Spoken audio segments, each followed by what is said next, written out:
Tapi dia sudah pernah lihat Ledo.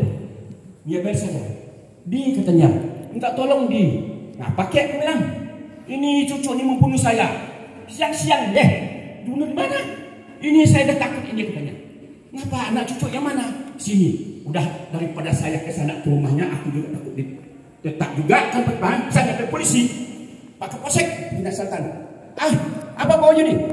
Aku minta tolong pergi ke gang Padi Bilang 3 kena. Itu ada kakek saya minta tolong, ada cucu yang membunuh dia. Pergi polisi satu mobil kan. Jadi kakek saya tuh mau nengok polisi datang, dia pun takut, kasihan mau tangkap cucunya. Aji, jangan tangkap cucu saya. Setelah itu nggak jadi tangkap. Aduh, aku bilang aku udah ada polisi. Udah itu dan lama kemudian dua minggu anak itu curi motor di depan gang yang baru pisang itu dekat CU itu. Pokoknya partai di situ ngambil kan motor. Itu akibatnya ditangkap polisi, digebukin. Mana kemungkinan karena akhirnya turun saya juga pergi sekarang ke penyidik, bawa bukti dia rehab di Ledo dulu, bawa lah bukti. Akhirnya ada polisi lagi kirap ke Ledo. Anda tahu saya datang atau tidak? Dari Ledo sana kan ada biaya, bawa ke Ledo sana naik pesawat. Nah itu bahaya. Jadi piring antik pun dijual, tempayan jual, kompor dijual, tidak ada lagi pada rumah.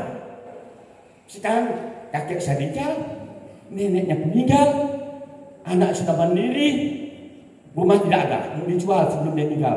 Dijual rumah saya ini, jual berapa? Laku nggak 1,5 M, mana ada uang orang sekarang segini. Yang sampai dijual 800 juta bisa nggak? Nggak ada uang orang sekarang, ekonominya macet.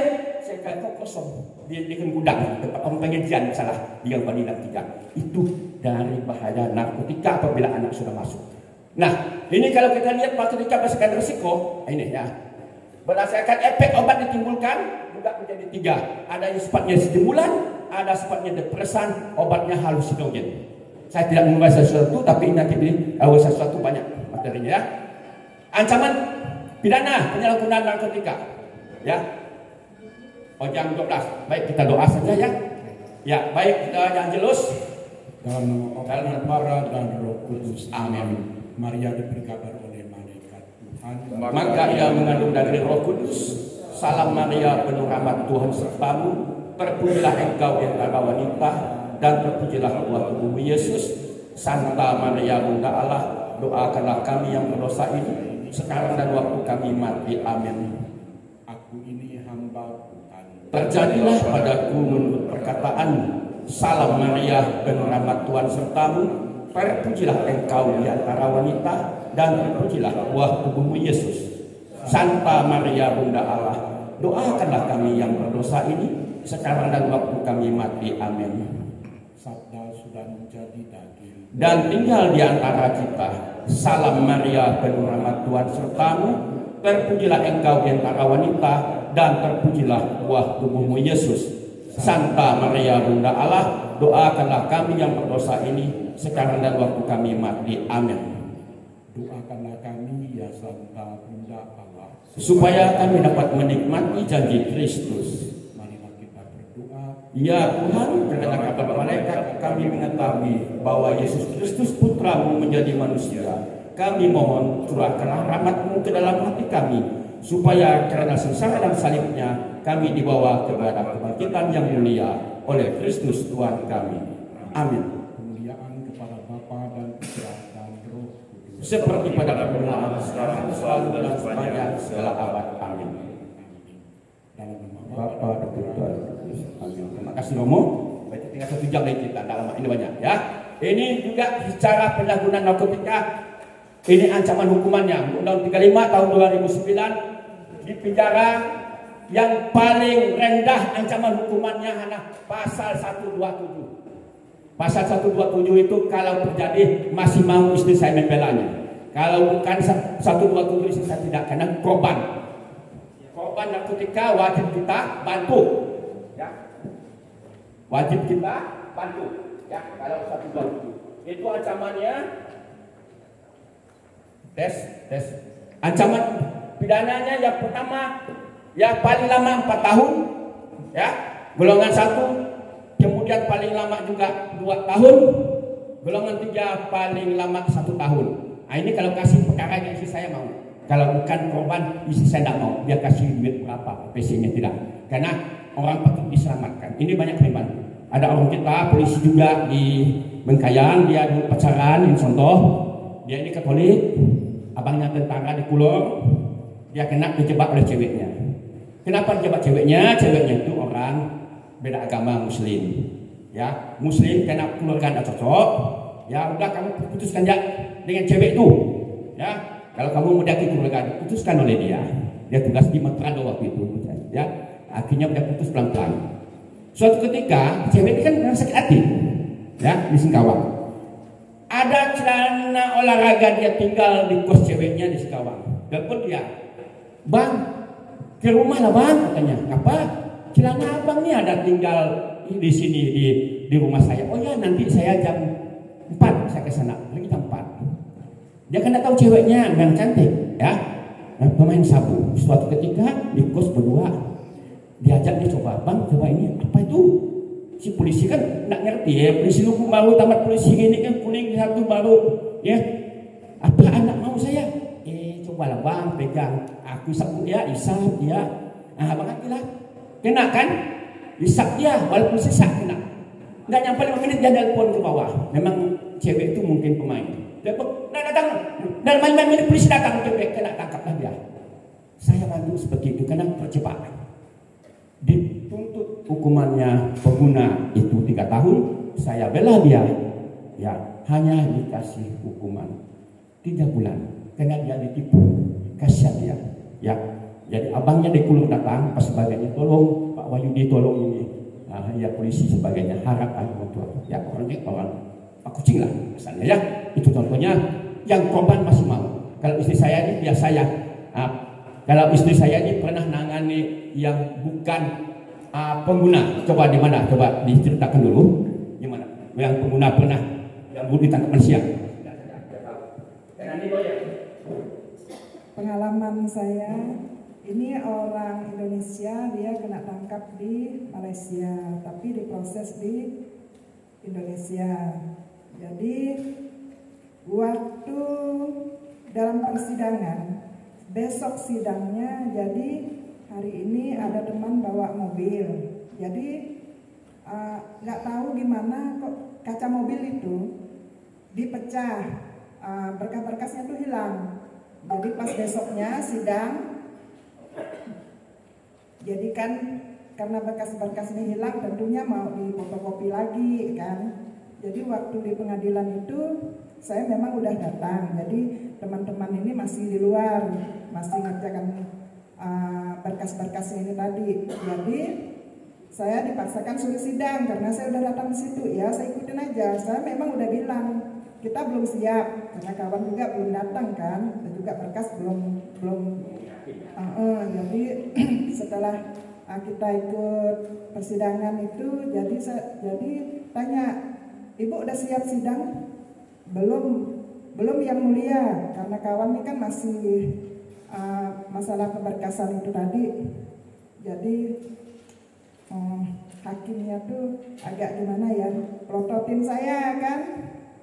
Jadi saya pun ya nggak mau kalah juga. Saya juga pelototin hakimnya. Jadi pas kebetulan hakimnya keluar, saya pelototin, dia pelototin saya juga pelototin dia. Terus yang kedua, saya pegang kasus narkoba juga.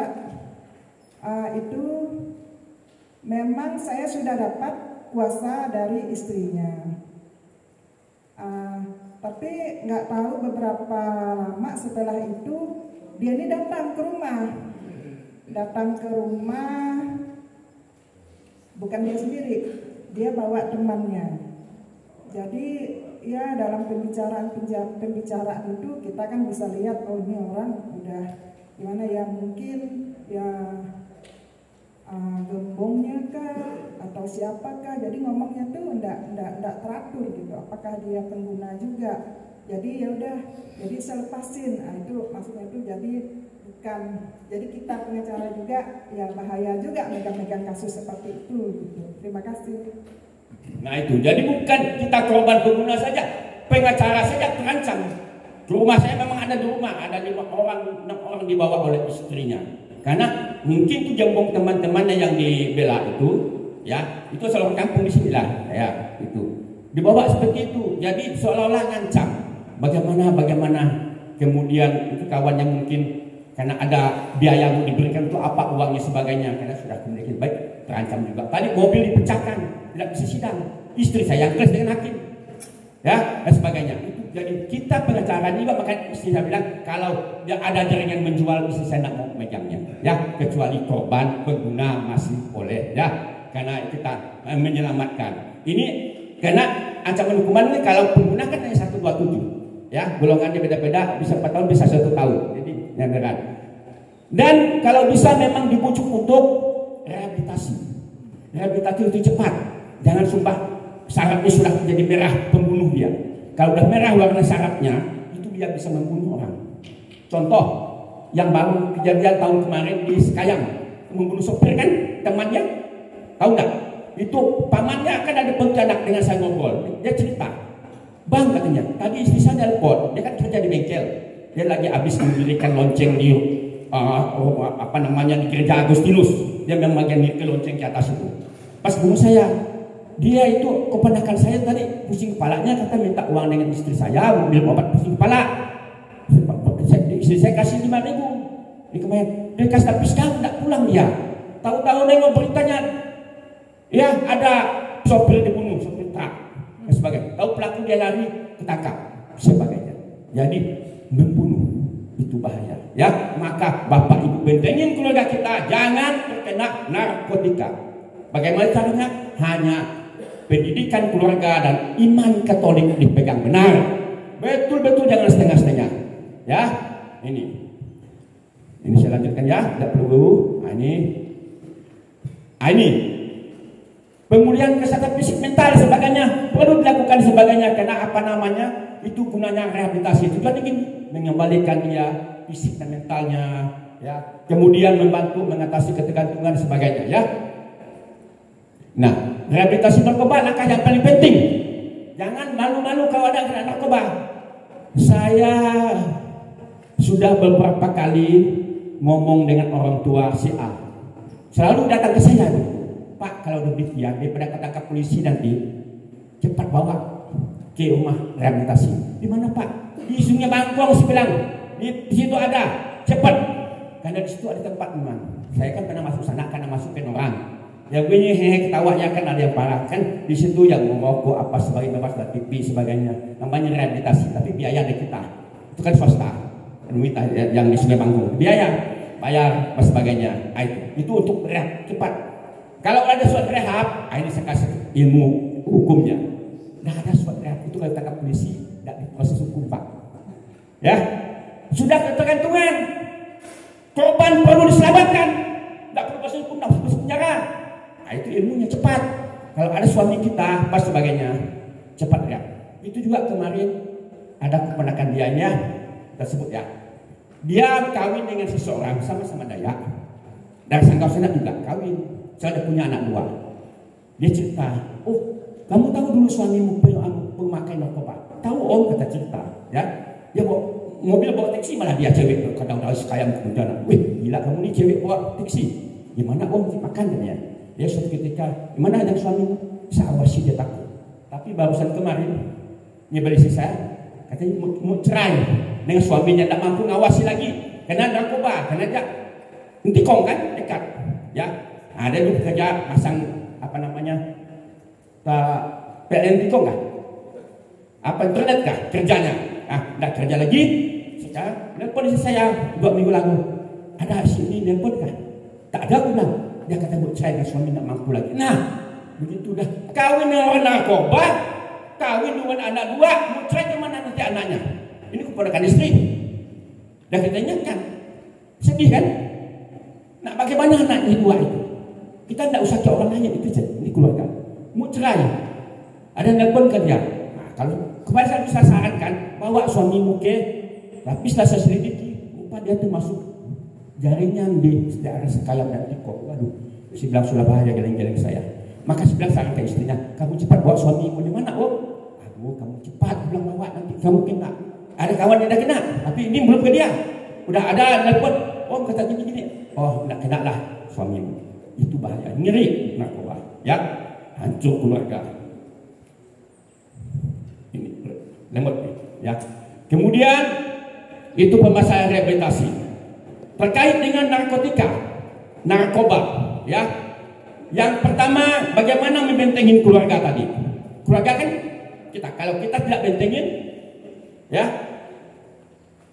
Nah ini, kerusakan hubungan, ketergantungan sudah jelas orang tua dengan anak, anggota keluarga dan sebagainya, kekerasan keluarga, pemukulan dan sebagainya. Ya, banyak contoh. Ini sudah umum, tidak perlu saya juga jelaskan. Nanti kalau memang mau sampai kepada keluarga tadi yang cerai saya katakan seperti itu. Ya. Peran keluarga dalam mencegahnya bagaimana? Tadi dan disinggung dalam aduan pendidik, pendidikan, komunikasi, ya, dan pengawasan terhadap anak dan kasih sayang. 4 itu jangan dilupakan. Ya, pengawasan, komunikasi, kasih sayang dan pendidikan. Ya, di daerah mungkin pendidikannya sulit memilih mana yang cocok. Kalau di kota Pontianak masih ada TK suster, SMP suster yang disiplin, kita masuk disiplin. Jangan masuk yang sekolah-sekolah yang kira-kira tidak bisa bertarung. Kasih anak kita yang bisa bertarung kualitasnya. Ya. Nah, jangan yang asal sekolah, jangan sulit bertarungnya nanti tidak kualitasnya. Kita didik anak kita kalau siapkan, kamu akan jadi pemimpin, kamu akan bersaing di tingkat nasional maupun internasional. Itu konsep kita. Bagaimana caranya? Tidak bisa mulai SMP, tapi memang dari sekolah TK kita antar, kita didik. Jangan suka pakai sepeda. Anak saya hanya gaul dengan paling-paling kalau waktu SMP semuanya dengan futsal, basket, pramuka. Anak saya itu ada pramuka sampai ke Kuala Lumpur, ada sampai ke Brunei, sampai ke Malangan pramuka. Jadi didiklah pola-pola mental kepribadian yang menjauhkan anak dari hal kebebasan. Ya, jadi sekarang saya rasakan anak 5 kurang. Kemarin ada yang bilang 1 dia sudah pusing. Waduh, ini gimana? Bukan bekas ilmu indah, bukan? Ya, tapi maksud saya ada di sini ya 1. Nah itu konsep. Kalau pindah kan kena sibuk, suami istri sibuk, wajar 1 yang hidup di kota lagi. Kalau kita tidak kota-kotaan lagi lah. Jadi paling tidak anak 7. Kalau hanya 1, kapan berkembangnya? Muslim pun tambah terus, dia boleh 4. Kawin 1, kawin 2, kawin 1 istri 4 anak, 4 istri 16 anak. Kalah kita, ya. Kita dah ambil pastor, budan, suster. Nah, kapan berkembangnya? Bersaing, ayo. Ibu bapak takut beranak banyak, kan? Nah, harus banyak anak. Gereja dihancurkan. Kapan bertambah kita? Kalah saing kita. Karena kita dah ada pastor, nggak nikah. Suster, nggak nikah. Budel, nggak nikah, kan? Belum lagi yang nggak kawin, kan? Ah, kita yang awam ini jangan ya begitu, ya beranak banyak lah. Ya, iya betul. Apa takut? Hanya kekuatannya doa, iman tadi tidak ada, hanya dia kan. Cek bapak. Ah ini pejabat di pemberdayaan bapak ini. Biar banyak duit, pejabat tinggi pak ya. Kalau anak saya didik tak ada yang juga. Anak orang yang tadi saya buat diskusi dengan pastor dari Samarinda tadi ya. Bahwa Kosmas CS itu dari orang sederhana pak, tapi kuat dengan doa. Tadi saya diskusi dengan Pastor Ignatius.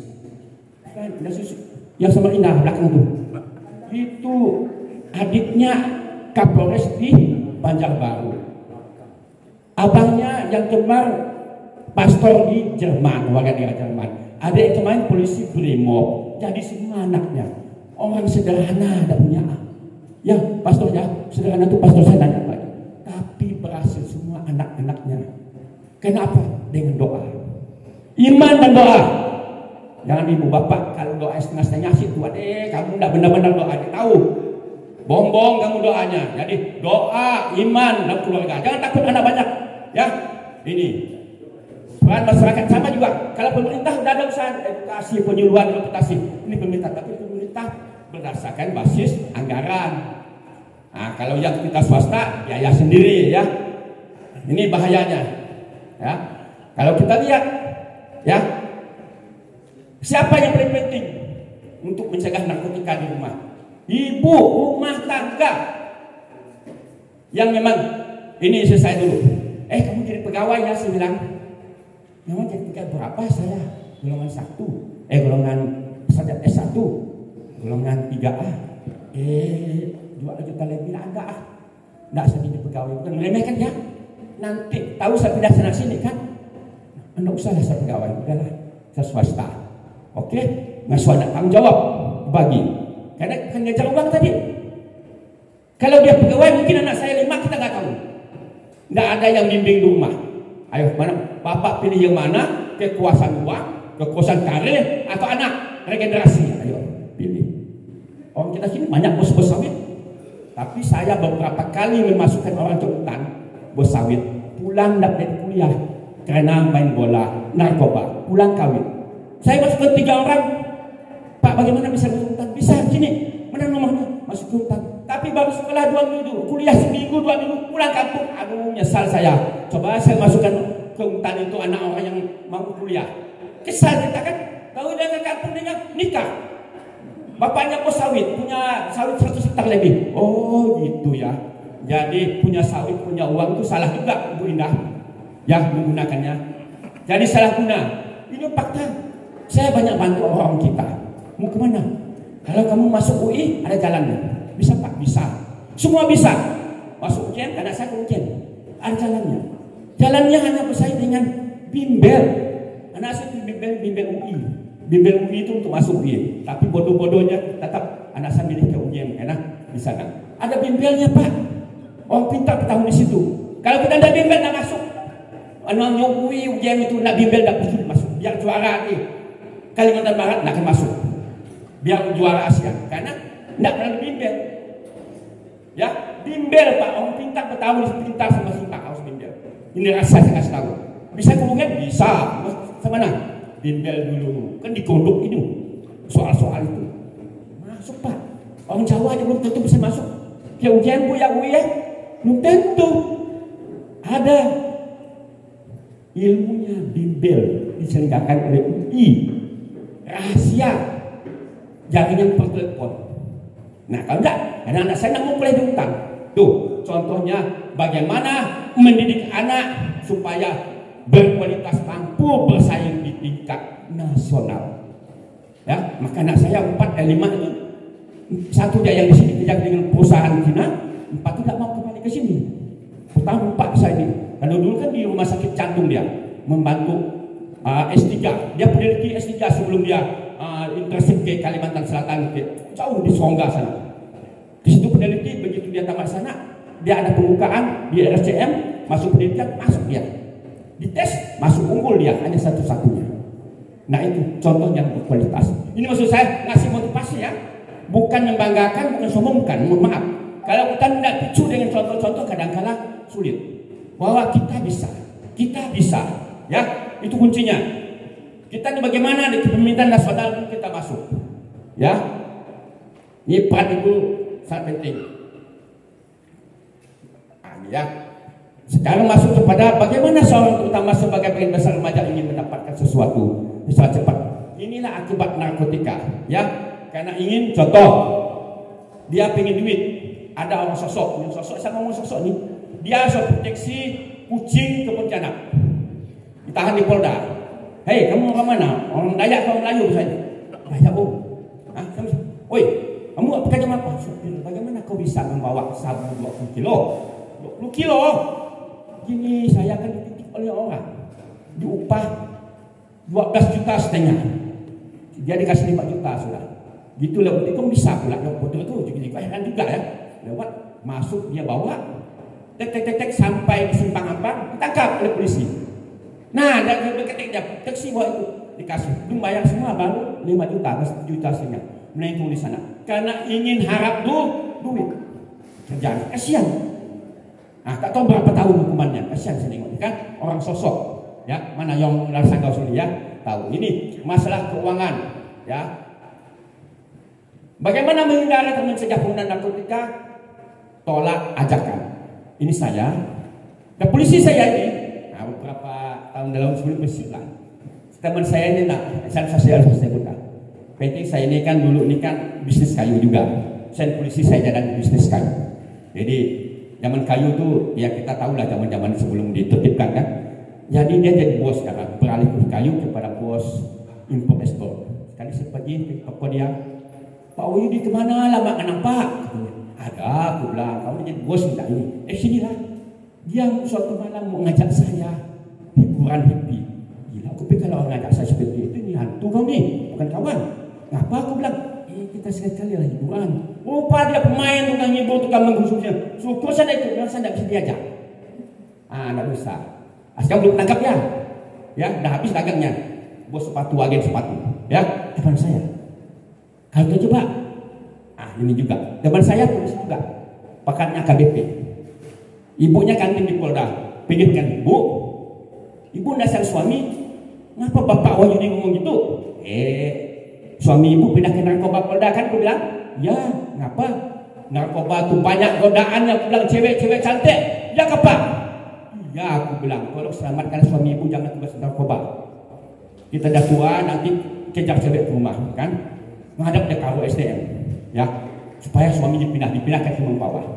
Benar Pak, Bapak bilang ngomong, ada cewek-cewek apa sih? Habis kalau udah masuk ke diskotik, kemudian kita kan tak kenal, kayak uang jaringannya narkoba. Polisi terancam kalau mentalnya tak kuat, dah tak terlibat. Maka ada polisi yang memang terlibat begitu Pak, karena mental tak mampu menahan situasi. Tapi kalau saya tugas ada nama gitu hantu itu setan bilang, nyala kau. Ada nama Yesus, tak bisa. Waktu saya ke Polsek itu, saya ke Semenantang tahun 2000. Habis itu ke Polsek Singkawang. Habis itu ke Polsek Kota Bangkayan, Polsek Sungai Duri. Kalau cerita ibu yang ada di sini beberapa, godaannya luar biasa wanita, putih-putih pakai cadar pendek, ngajak kita ke rumah. Benar Pak, saya pernah suatu ketika nangani kasus, datang kita ibu. Pak, menghadap Bapak ke rumah ini, rumah dinas. Bu, dapat ini. Enggak, saya tidak Bapak. Oh, dah salah nih, habis saya. Saya ada pertemuan di Tuluswa sudah dengan Palesan. Enggak, Pak, aku foto orang hancur banyak. Di sekarang banyak godaan, yang banyak. Suatu ketika dulu ada diskotik bulan 88 kan, Singkawang? Mana Singkawang? Mana Singkawang? Kan di wilayah saya dekat Polsek. Ya, saya tahu, saya orang belajar gila. Tahu belajar gila zaman ekstasi rupanya kan ekstasi masuk itu kan saya ngintip, saya ke pos tahu jadi bikin gila gini ya ini ada apa namanya kaca besar mulai gila begini normal bikin gila. Suatu ketika saya ingin apa sih di dalamnya, ketika saya siang hari jam 11 atau 12 ditemani sama saya melihatnya sekali di sana cewek-cewek kan bangun tidur ya, bangun tidur sampai pakai pos nama anda ke sini kan memang nempel kita begini. Aduh ini hantu setan pulang. Aduh dia. Begitu Pak godaan luar biasa. Polisi bilang tunjuk tugas. Belum lagi keuangan. Saya orang ngasih uang saya tolak. Kepala desa Pangkalan dulu ngasih uang saya ini saya. Bapak kades waktu. Ini tuh sebagai terima kasih sebagai Bapak dah bantu saya katanya. Apa ini isinya?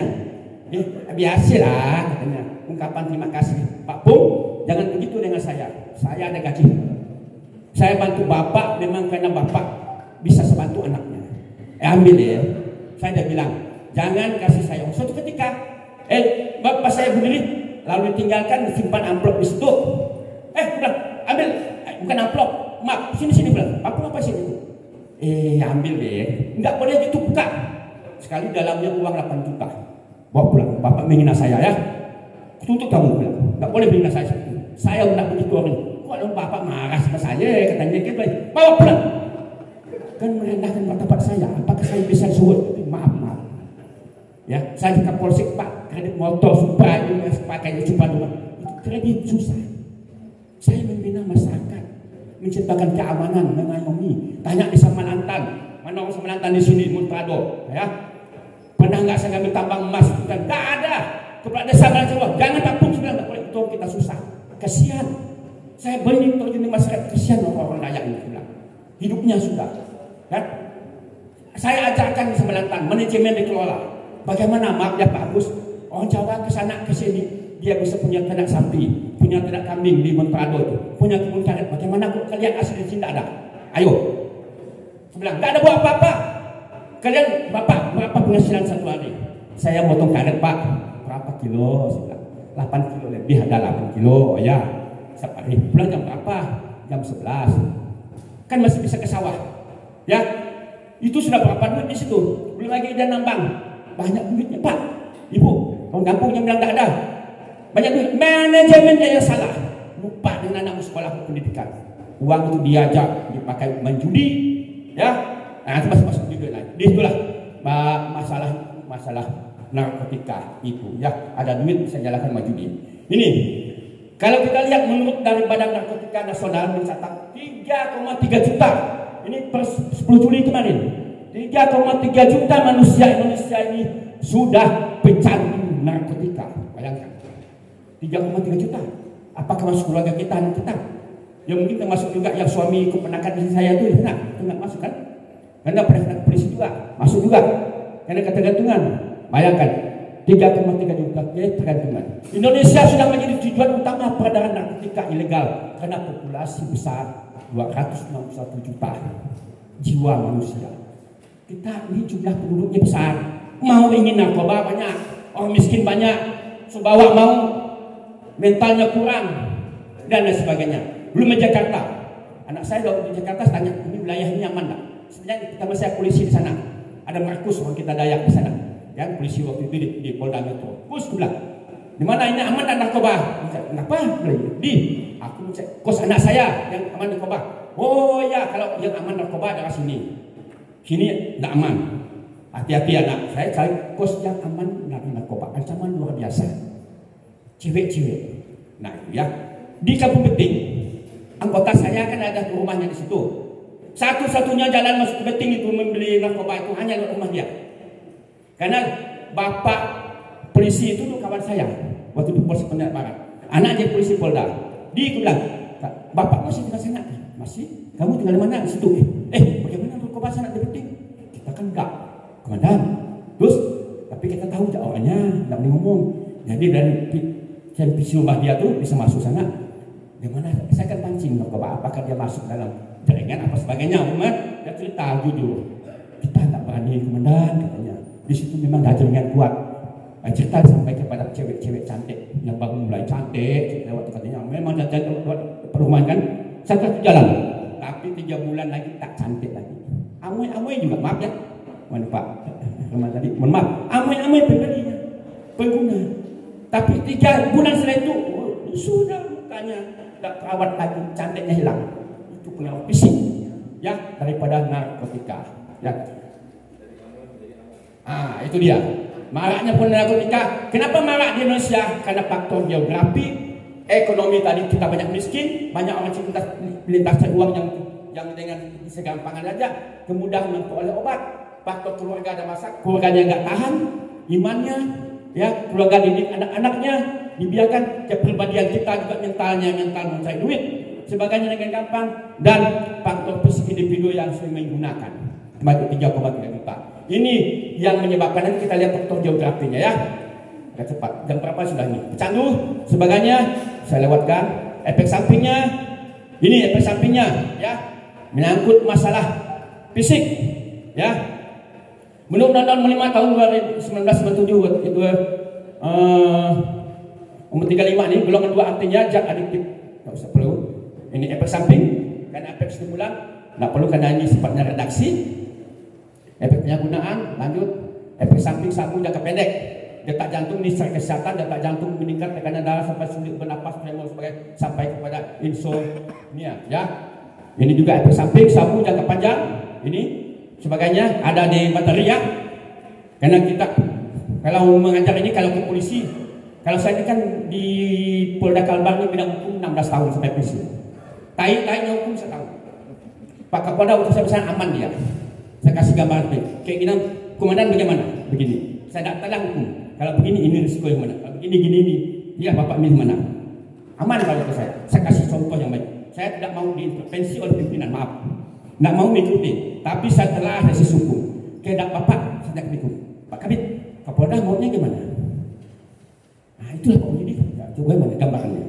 Saya telah 3 sisi, 5 sisi. Tinggal ini. Jangan salahkan saya sudah kasih kalau alternatif satu akan begini, ini akan begini. Ada suatu ketika pas Pak Sigit itu, pas orang Katolik ke Polda dengan saya dekat waktu di Kombes dengan saya sering ketemu di Mabes. Ketika jadi Kapolda sini kan ketemu saya. Jadi nama Katolik itu tidak semua orang senang pejabat ya, tidak mau senang. Waktu itu Ustaz Agus juga sembahyang misa di rumah memberkati setiap ruangan kami senang. Tapi suatu ketika Dia ini ada produk hukum tanpa melalui saya. Kabit hukum pun tidak tahu. Jangankan saya kasubit orang kedua. Satu ketika dikonsep oleh orang bidang lain, biro lain, sekali salah, isinya bisa menjatuhkan pakar. Untung dia memikirkan habis. Ambil semua. Akhirnya saya konsep ulang. Ini menjatuhkan pakar. Kalau bikin bisa copot langsung pada produk. Mana bulan kim? Ambil. Belum pikir tema habis. Sobah konsepnya. Ini menjatuhkan ke produk. Baru 2 bulan, 3 bulan menjatuhkan. Nah, seperti itu.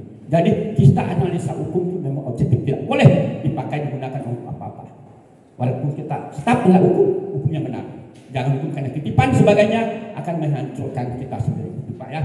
Jadi kita ini, saya nak mengatakan minoritas ya. Kalau kita di ABRI, tuh teman saya TNI AL ini Pak Agus tuh. Nah, biasa kami kan setiap hari Jumat Pak Agus ya kita ada misa, ya, misa gabungan TNI Polri sebagainya di Gereja Sisilia. Ya, kami selalu pembina.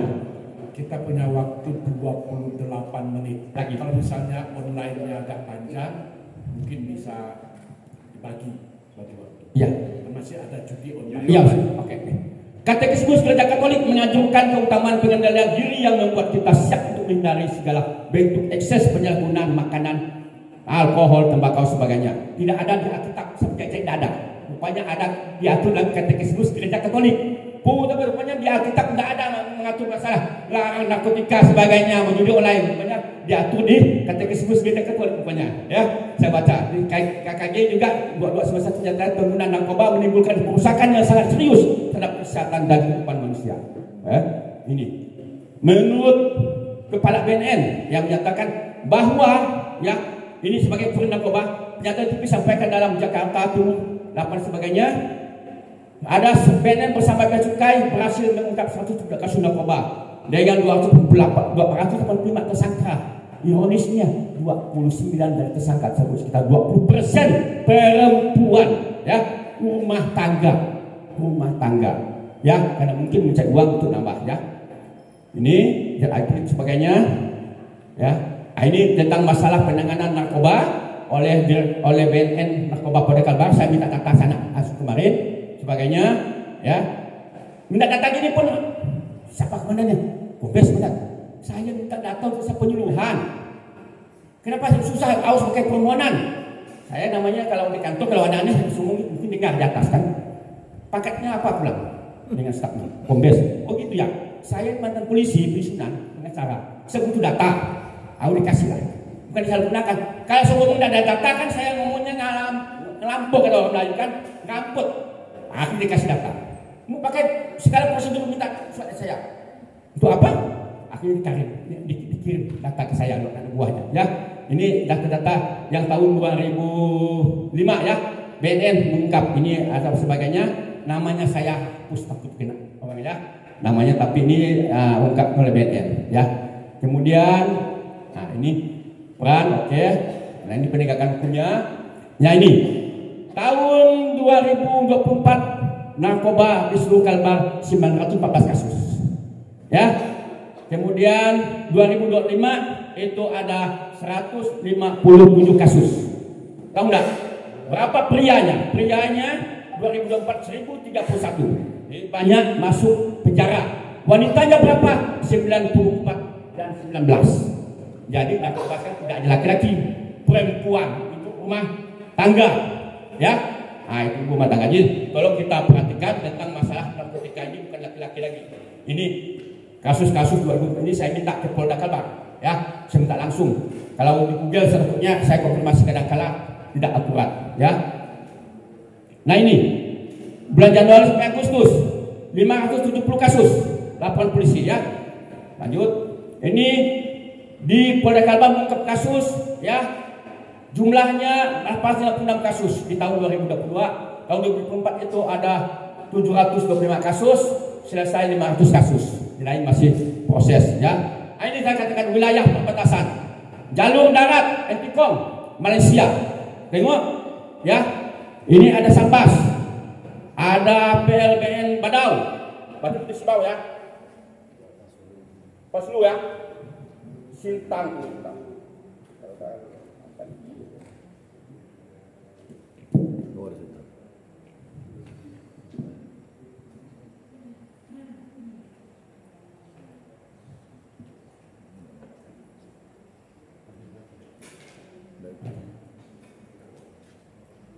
Ya, kalau kita lihat ini Malaysia, ini Aruk, inilah jalur untuk lewatnya narkotika.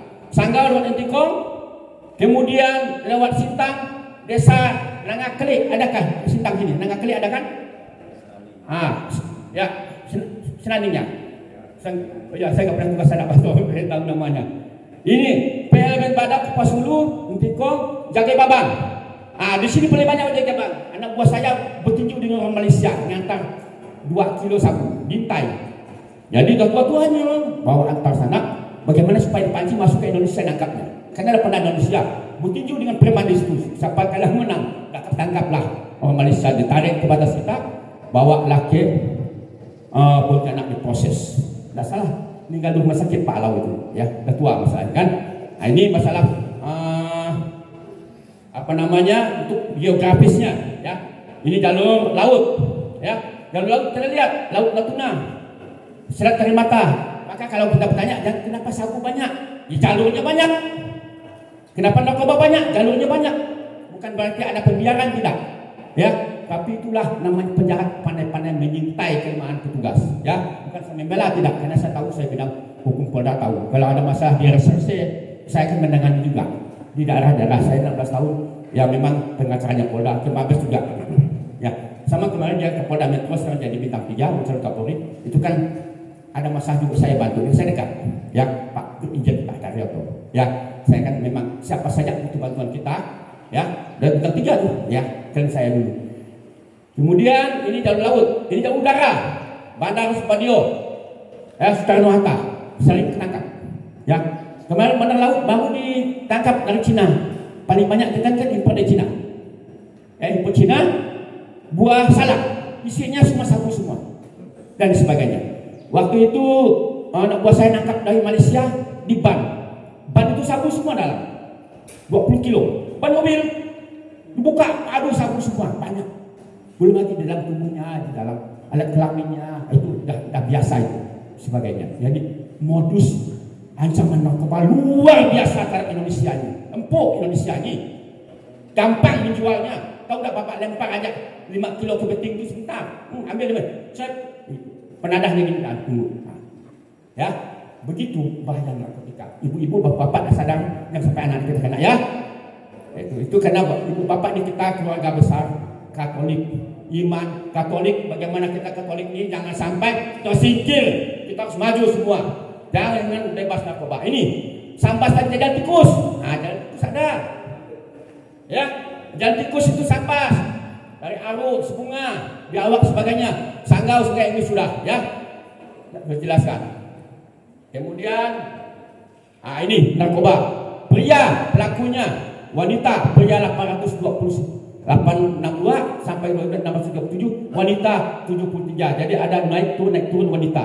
Pendidikannya SD 164, SMP 206, SMA 35, perguruan tinggi 15. Umurnya ini penggunanya.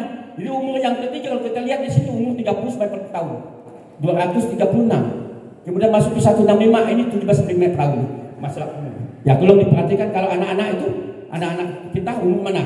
17 sampai masih 165. Bagi tinggi, ya, anak-anak kita. Ini ancaman, ya. Pekerjaannya, belajar mahasiswa banyak, swasta, buruh, pedagang, buruhnya masih mau tinggi ini, lebih 333. Bayangkan, luar biasa, tidak ada duit. Tapi awalnya, bapak ibu kasih gratis dulu. Cobalah, dek, cobalah om. Sekali mencoba, besok bisa dah suka mencari membeli. Tidak ada duit, mencuri. Nah, kemarin baru tangkap di komplek kami. Memang orang narkoba. Sudah beberapa kali ditangkap oleh ketua RT sebelah. Sekali malam, 4 malam yang lalu tangkap. Dia ngambil segala pelak orang, segala besi, pungut. Suatu beberapa hari lalu dia membongkar rumah orang sebelah. Ingatnya ada teman saya Joko di situ. Ngapa Jok? Ini bawa tukul, bawa apa untuk kaji. Rumah orang mau dikaji. Kau lepas itu bilang. Kau mana rumah kau? Di situ Pak. Pak Ojudi katanya. Masih Joko di mana? Di pick up pos tu. Kamu di mana rumahmu? Dia bisa jawab itu. Ngapa kau bawa kerja bawa tukul di sini? Rumah kau di mana? Dia bisa jawab. Nggak ada kerja Pak. Ini mau kerja apa kau? Gesek segala apa rumah orang mau dijual. Kemarin ketangkap di pos kamling. Saya kan ada pos kamling ditangkap dia. Kamu ini sudah mencuri. Batu apa sih tak jadikan duit mencuri? Nama mati kamu ni kan. Curi jangan di komplek kita lah, ke lain. Salah juga pengamanan yang ngomong gitu kan. Itu tempat lain, memang lah kan. Tak boleh. Tapi memang itu tak bisa dinasihati Pak. Apa yang kena narkoba? Dah putus sarafnya. Ya. Coba putar sedikit videonya ni. Nanti dipotong. Satu saja. Ada videonya? Analisanya tadi tim Satgas dan Polres Kerinci berhasil mengamankan remaja 15 tahun inisial DA pengedar sekaligus pemakai narkoba jenis sabu. Dengan mengisi pelaku mengaku menyusul sisa sudah muncul ya? menjelang sekolah menengah pertama. Gambar yang muncul. Pelaku bertransaksi sabu dengan cara cewek. Ini muncul nih. Yang lain coba video lain, video kedua. Ada yang buat video.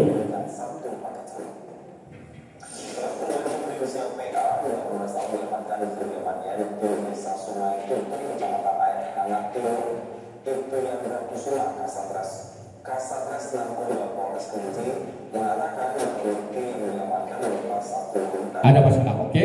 Kita lewat saja videonya, Pak. Masuk ke judi online. Ya, judi online. Ada kalbar sambil itu. Sekarang masuk ke judi online, Pak. Ya, judi online sama juga ada yang namanya kecanduan, tidak bisa meninggalkan judi online.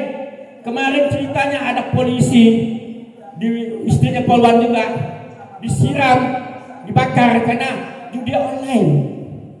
Ya, mati suaminya disiram. Kamu kali duit rumah tangga pakai disiram, bakar karena suaminya suka judi online.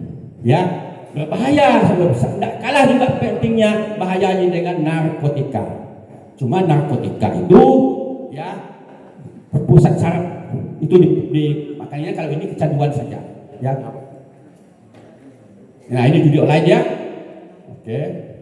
Judi online risiko dan cara menghindarinya hanya dengan cara aktivitas melibatkan taruhan uang ini seperti judi online. Baik, berbagai jenis judi online untuk Undang-Undang 1 2024. Ini ada kasino online, pemain seperti slot, poker, budget sebagainya. Ini jenis-jenisnya nanti kita lihat. Ya, ini berbagi sumber web. Saya waktu ke Jakarta, anak saya mau kan, dia memang saya katakan ahli lah, karena sertifikasinya dari Kanada, sertifikasi IT-nya. Nah, saya bilang, bagaimana sih ini disebut judi online, Pak? Yang namanya komputer itu hampir setiap gambar permainan itu judi semua. Oh iya kah? Diputus yang ini juga muncul. Semua permainan judi. Websitenya, maka yang di departemen Kominfo itu banyak ribuan dimatikan, masih ada muncul lagi. Dan semua permainan-permainan itu bentuknya sudah ke judi. Kalau ada sifatnya taruhan, sebagainya itu sudah judi. Walaupun permainan dari Bapak Ibu kalau punya anak yang kuliah sekolah asik dengan dunia IT-nya, hati-hati. Ya, hati-hati. Karena dia terjebak kepada gambar yang permainan tapi itu judi. Ya. Nah, itu banyak macam-macamnya. Lebih ribuan ini mah. Ada Texas Wallet Poker, taruhan uang asli, ada slot online sebagainya. Kemudian ada wallet online, persi kasino sebagainya, banyak ya. Ini beberapa jenis, makanya website itu harus dimatikan. Ya, jangan pakai website itu. Tapi kalau website itu kan mainnya di luar negeri, Pak. Teman dia ada satu SMA dari Petrus. Dia katanya kerja di Kamboja. Gaji besar, tapi tuan jaga judi. Kawan anak saya satu SMA satu kelas, ya, itu salah karena dia ke sana cek kerja tapi semua jaga judi. Tahu nggak jaga judi Pak? Diawasi oleh preman-preman, dia bisa gaji tinggi betul, tapi kau bergerak diawasi kami, kalau nggak kamu mati. Dijamin organ itu di Kamboja. Peristiwa Thailand tahu dengan Kamboja, itulah ada orang kita di sini masuk ke Thailand, antara Thailand dengan Kamboja itu dan masuk ke karung. Dikasih ke Kamboja, begitu. Yang Pak Yakobus banyak kan, termasuk keponakan Pak Yakobus ini mati di mana? Sepupu ya, di Kamboja. Habis ini yang organ diambil. Nih orang kaya dua ya, satu kedua. Dikirim ke sini biaya besar, minta uang pada orang kampung ada duit dong, ratusan juta. ujungnya di ya Abu jatuh sini ya, Abu jadi baru kemarin berapa minggu lalu. Ini Pak yang bagus. Ya, itu yang kerja ke Kamboja, hati-hati. Gaji tinggi tapi tidak benar karena kerja di tempat judi sama Thailand dengan negara itu Kamboja, Thailand dengan Cina ya. Itu hati-hati. Ini waktu kita 15 menit, kalau mau pendalaman mungkin tergantung Pak Wahyudi apakah ada tanya jawab atau nanti pun masih ada waktu untuk tanya jawab. Baik, terima kasih Romo. 15 menit ya semuanya. Kita 5 menit nanti 10 menit ada pertanyaan ya. Ya. Kemudian website apa enggak bisa terus. Ini gambarnya. Ya, ini judi online tadi saya bilang. Tunggu. Kembali ke gambar Pak. Lihat tadi. Ini bentuk judi macam-macam. Ini saya ambil yang gampang. Yang ada di laptop, di komputer bapak-bapak, anak-anak bapak, ibu-ibu, ini dia permainannya. Jangan yang main-main tapi berjudi semua ini. Ya. Beberapa contoh gambar, ya. Oke. Ini, ya, beragam sebagainya judi online sebagainya, kerugian finansial. Ini kalau sudah kecanduan begini modelnya. Bahaya judi online itu sudah merenung depan komputer sebagainya, sudah bisa apa yang banyak kalah sebagainya. Orang tua diminta duit terus, ujungnya kuliah tak selesai, ya. Ini kerugian finansial jelas pasti berjual sebagainya, ya. Ini bahaya kecanduan. Ini kecanduan meningkatkan resiko bunuh diri akibat judi online. Bukan narkotika saja, bunuh diri banyak akibat judi online. Stres, depresi, kecemasan dan sebagainya, ya. Ini kalau saya jelaskan semua, ini contoh dari sisi hukum bahwa judi online itu ilegal di banyak negara. Negara terhadap undang-undang penjudian dapat mengakibatkan denda, hukuman penjara dan catatan tindak. Tahu tidak bapak-bapak? Judi online itu banyak masuk penjara, ya. Narkoba itu banyak. Bapak pergi ke LP anak, Pak Yakobus biasa ke LP tiap hari minggu ya. LP anak, jautan sebagai 80% orang pelaku narkotika. Bayangkan berapa negara rugi masak tiap hari, ya, dan sebagainya akibat narkotika. Tidak bisa sembuh. Itu musuh negara, musuh kita. Keluar nanti juga menjadi pemain, ya. Tidak bisa sembuh, ya. Ini yang tangkap pemain di Polda Jabar ungkap kasus perjudian. Oke. Faktor penyebabnya kecanduan judi online, ya, itu bisa kena genetik atau biologis, bisa masalah kesehatan mental dan pengaruh lingkungan sosial. Ini, ya. Ciri-ciri soal kecanduan judi ini sudah ada. Tahu kan nanti ke materi Bapak Ibu ya. Ini kan sebagai materi Bapak Ibu. Saya tidak apa ini, ya.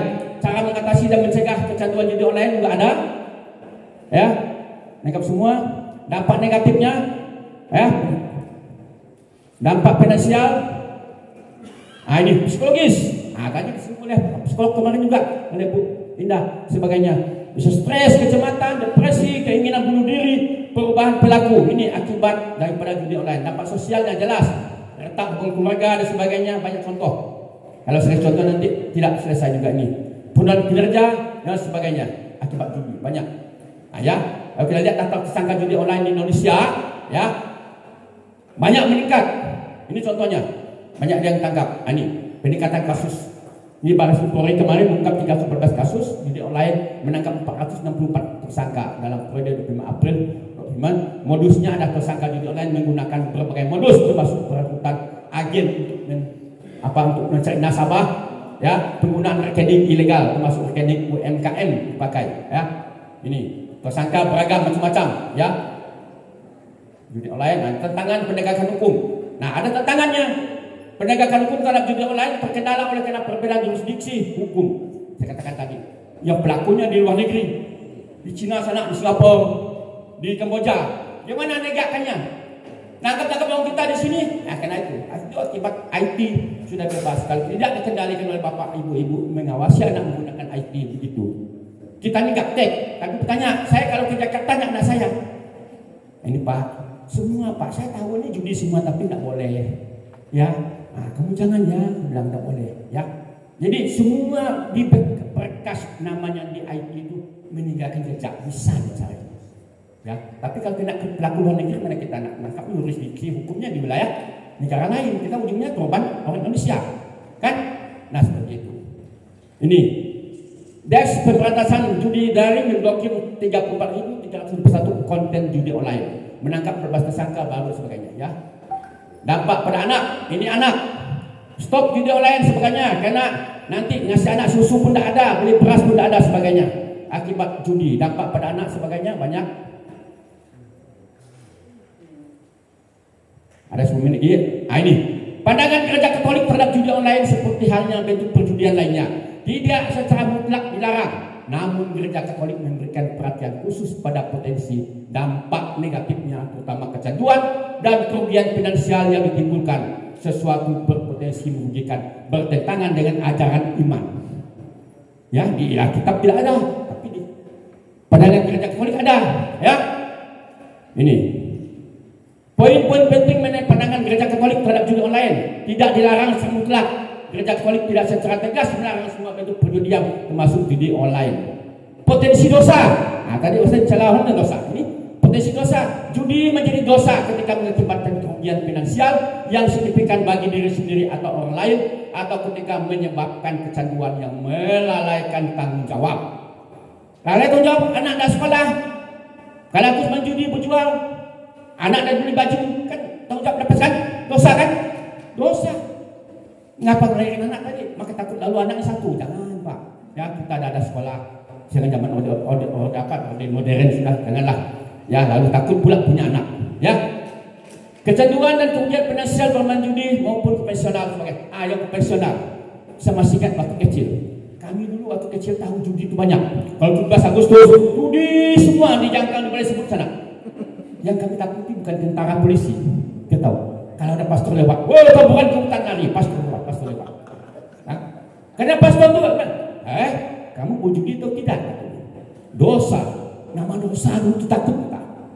Ya, di Kampung Jangka itu kan dulunya misinya dari Swiss, Pastor Lazarus, ya, Pastor David.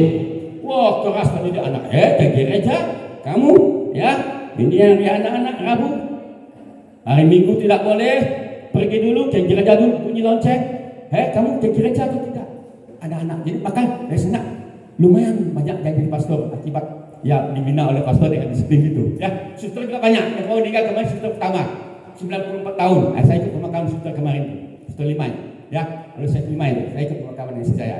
Itu maksudnya ya ada ya kemarin pastornya bisa lakuinnya. Ya, jadi itu biara suster yang pertama 94 tahun umurnya. Tua, ya. Nah, ini iman Katolik. Dengan demikian, Gereja Katolik mengajak umatnya untuk menjauhi judi online dan bentuk perjudian lainnya yang dapat merugikan diri sendiri, keluarga, dan masyarakat, serta selalu mengandalkan Tuhan dalam segala hal. Main judi tidak ada Tuhannya, mengandalkan kawan. Apa sudah cara berpakai, kan? Betul Pak Herman? Nah, ya. Dalam Katekismus Gereja Katolik KGK 2413 bahwa judi tidak secara terintrinsik bertentangan dengan keadilan, namun menjadi tidak bermoral ketika merugikan seseorang dalam memenuhi kebutuhan hidupnya dan kebutuhan orang lain. Itu yang saya buka-buka di Katekismus yang dapat. Mungkin ada yang lain lagi pasalnya. Ini ya ayat-ayat Alkitab ada di Timotius, di Lukas dan Amsal. Timotius bab 6 ayat 10, karena akar segala kejahatan ya ialah cinta uang. Jangan cinta duit ya. Tuh, akibat duit. Lukas juga bab 12 ayat 14. Lalu ia berkata kepada mereka, waspadalah dan berjaga-jagalah terhadap segala ketamakan. Jadi ketamakan menginginkan cepat. Ketamakan sebab walaupun seorang berlimpah-limpah hartanya, hidupnya tidak tergantung dari kekayaan. Benar? Jangan bapak orang kaya rumahnya megah, tanya anaknya berapa, sekolah di mana, Pak, baru hebat. Kalau dia orang miskin sederhana, anak sekolah hebat. Bagaimana iman Katoliknya? Mantap. Waktu kita tinggal 5 menit Pak. 5 menit lagi. Oke, kita 5 menit tanya jawab. Boleh? Ada? Mantap. Enggak boleh. Oh ya, pastor di belakang. Pastor. Kasih dengan pastor silakan. Kasih mic dulu. Kasih sana. Jadi gini, saya sangat tertarik dengan cerita mengenai judi online ini. Pertanyaannya adalah, mengapa negara memblokir semua web yang dicurigai atau yang sudah nyata-nyata itu menyebarkan judi online?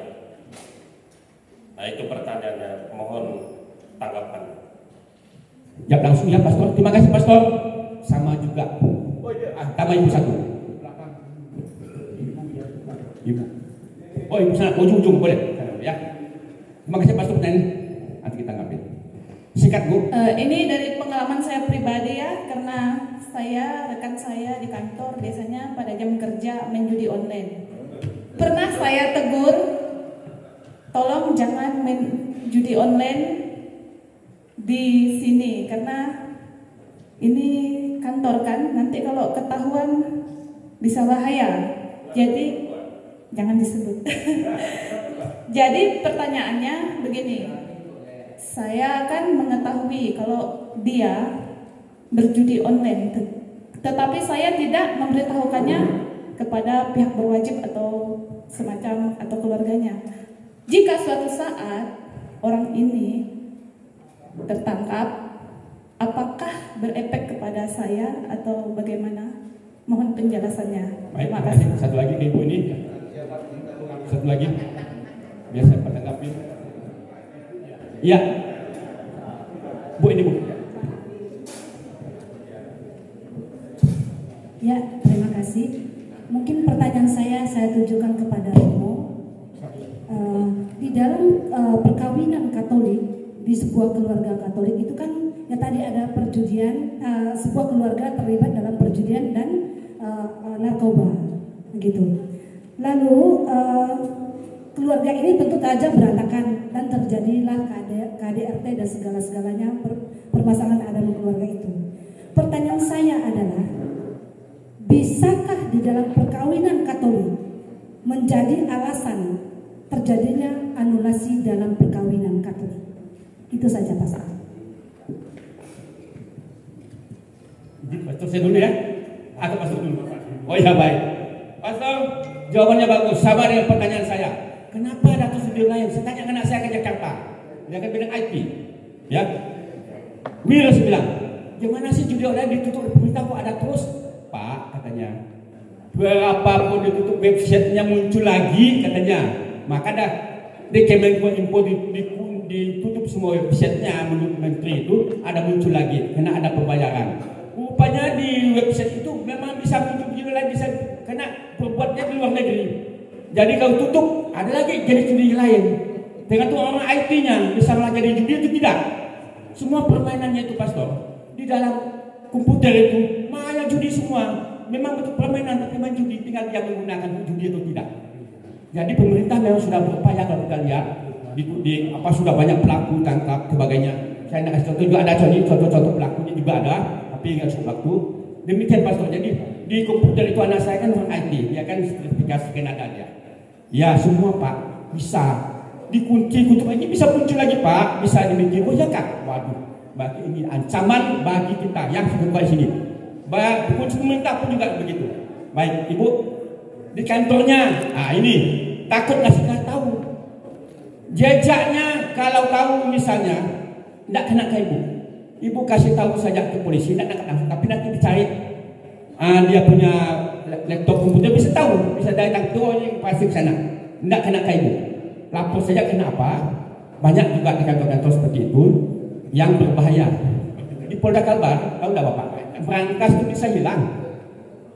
Ada berangkas itu orang mikulnya berapa? Piket di mana? Pak Zambil. Oh piket di mana? Berangkas 4 orang mikul dalam mampu bisa hilang. Di dalamnya berangkas itu. Kenapa? Apakah kena judi? Berarti kehombolan. Di Polda itu lantai 2. Bayang itu tidak dihebohkan, malu kan? Polda berangkas kan? Ini saya baru tahu nih. Konyol. Itu Ibu ya, tidak meninggalkan jejak. Lapor saja bahwa di situ ada, tidak akan kena. Kan membuktikan dari sistem website. Tidak kena orang ya. Sekian jawaban saya. Silakan Pastor. Baik. Terakhir ini gomnya ya. Setelah ini kita makan. Pengaruh narkoba atau narkotika itu kan pada otak ya. Artinya seseorang yang sudah terpengaruh oleh itu tidak mampu lagi mengatur atau menata kembali hidupnya.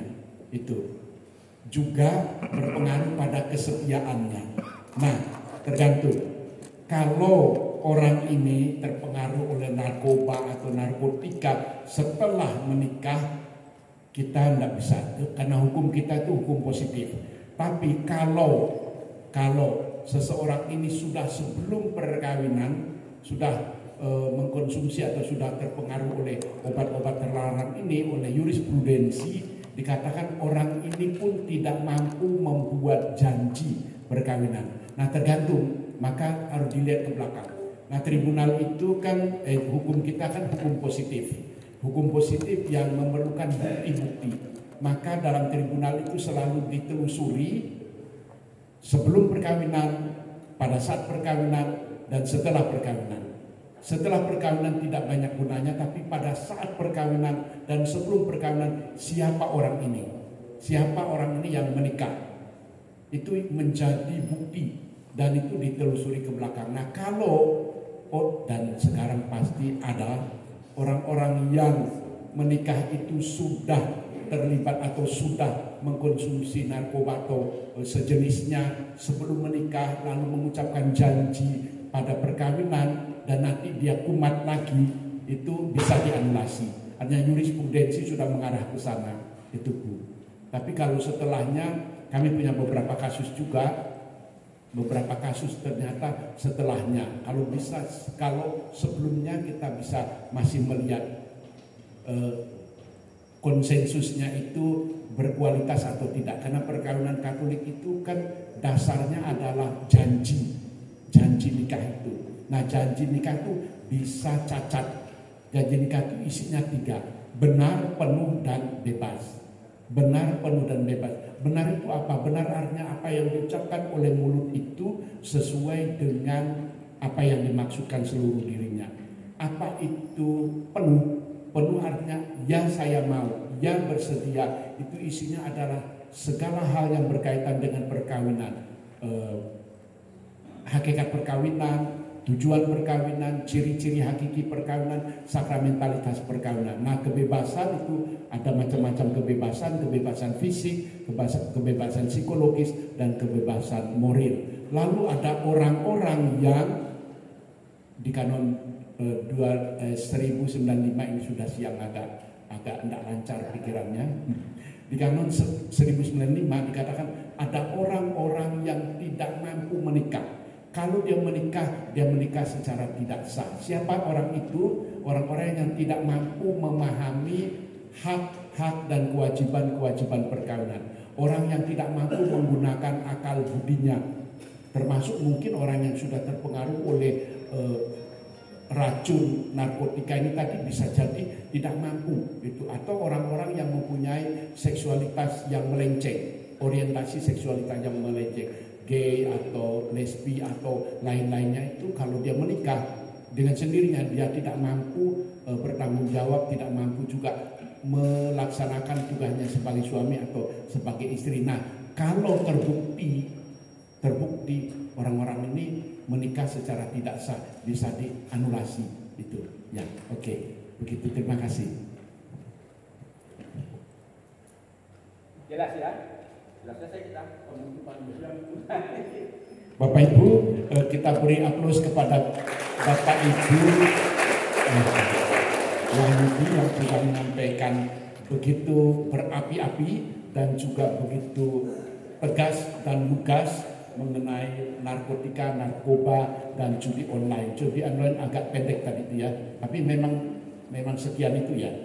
Itu. Nanti kita akan melihat kembali di pembahasan-pembahasan berikutnya. Nah, saya kira kita setuju semua bahwa jamnya makan siang dan kita akan mengawali jam makan siang ini dengan doa, lalu kita lanjutkan dengan istirahat. Jadi setelah makan siang ada istirahat dari pukul 2 sampai dengan 3.30 itu istirahat, 3.30 sampai pukul 4 itu kita snack untuk ini. Ya, saya kira begitu dulu. Tidak ada yang protes, mari kita memberkati dan mohon berkat Tuhan untuk santapan yang boleh kita terima. Tuhan bersamamu dan bersama rohmu. Semoga Allah memberkati santapan dan minuman serta kita masing